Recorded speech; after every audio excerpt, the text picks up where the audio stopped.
Hello and welcome to Elizabeth's Craft Room. I showed you this project recently on how to make this cute little fish box. So if you haven't seen that, look on my videos and you can have a little look.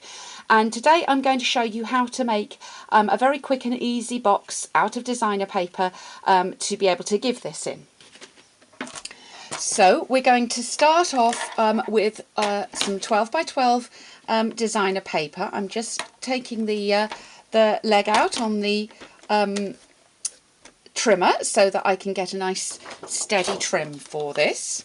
So the designer paper I'm using, this is from Comfort Cafe, and we're going to cut it. We're going to leave it at 12 inches in this direction, and I'm just going to move my camera up, sorry to move you about, and we're going to cut at 7 1/8 on here. Now we're going to do some trimming, and we're going to trim, we're going to do some scoring, and we're going to score with the light blade at 4 1/4 inches, at 5 3/8,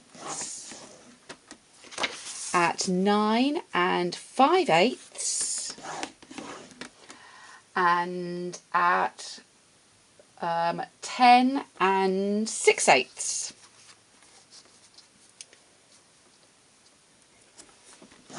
There we go.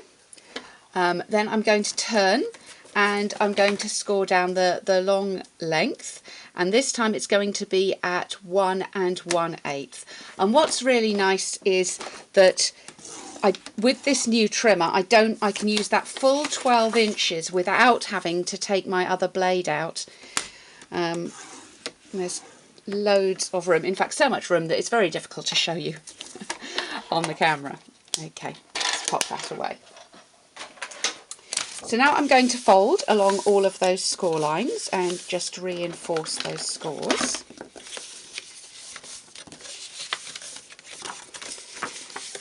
And now the hardest bit is deciding which side you want out and which side you want in, because both are very pretty.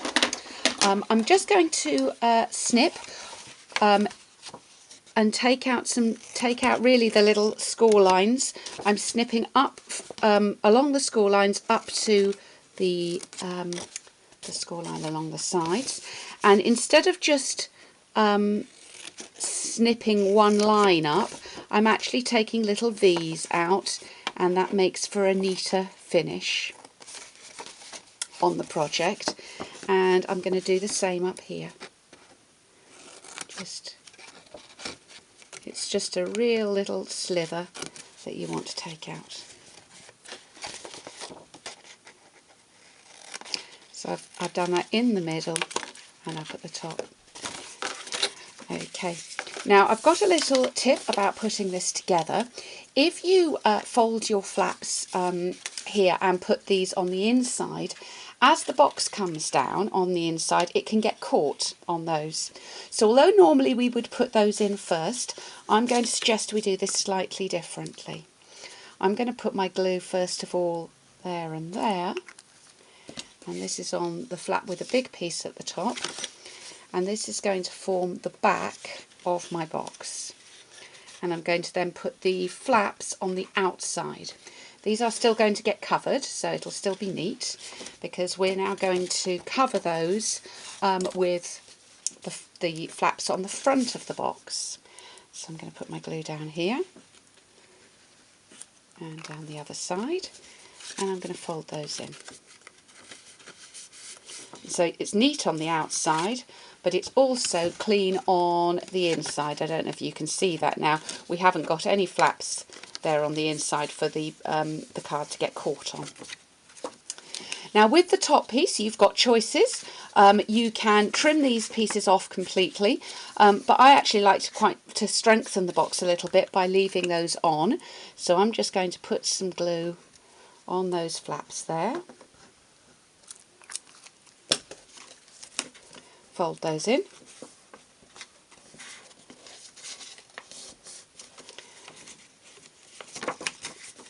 And there's our box. Okay, now that's going to be the perfect size for this card to pop in and fold over. But we need something pretty and something to secure it on the front. So what I'm going to use, I saved the piece that we cut out of here. So I'm going to emboss this like I did with the card itself.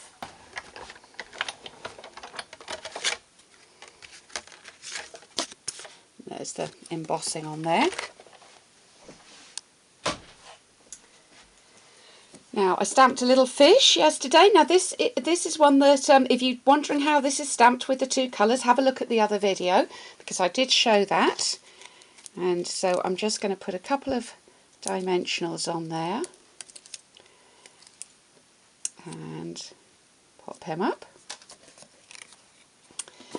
And then to hold this, to actually make this a closure, I'm going to put 3 dimensionals on the bottom.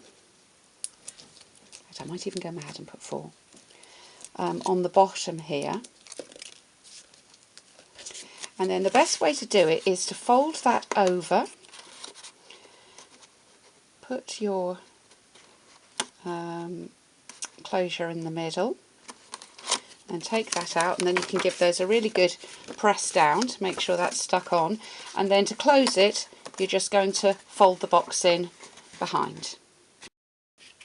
So just to pop that card in, I'm going to pop him inside, and that fits perfectly, and just close the box up afterwards. Now you could put a little handle on this, you could put a bow on, or a greeting, but I think that's a cute little box for a very cute little card. Thanks for your visit to Elizabeth's Craft Room today, and come back soon.